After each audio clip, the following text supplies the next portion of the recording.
હાલો friend, સવાર સવારમાં મા દીકરો નવરા થઈ ગયા છે સિરિયલ જોવા. વા ચૂકે મેં ચૂકે પણ ગોરા કુંભારની સિરિયલ ન ચૂકે.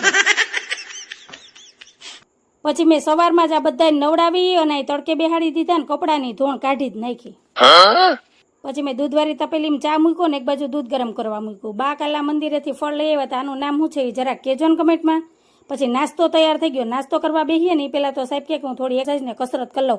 પહેલાં ટીવી જોવામાં ટાઈમ વેસ્ટ કરે ને પછી નાસ્તા ટાણે કસરત કરે, તો આવું છે અમારા સાહેબનું કામ. નાસ્તો કરીને તૈયાર થઈને જય શ્રી કૃષ્ણ કરીને હાલ્યા તો દુકાને, અને મેં ફટાફટ ઘરના કામ કરીને ઘરને એકદમ અરીસાની જેમ ચમકાવી નાખ્યું. પછી હું પણ તૈયાર થઈને આવી ગઈ મારી ફેવરેટ જગ્યાએ, અને થોડીક વાર ઇન્ડોરે બેઠીને પછી માંડી બપોરની રસોઈ. બટેટાના શાકનો વઘાર કર્યો અને બાકીની રસોઈ બનાવું ને એટલે મારા ધારાબેન સ્કૂલેથી આવી અને બેસી ગયા કેરમ રમવા. રસોઈ તૈયાર થઈ ગઈ એટલે અમે બધા બેસી ગયા બપોરા કરવા. હાલો તમે બધા બપોરા કરવાના. આ તમારો આજનો વિડીયો ગમ્યો હોય તો વિડીયોને લાઈક, શેર, સબસ્ક્રાઈબ. આવજો. જય ભોલેનાથ.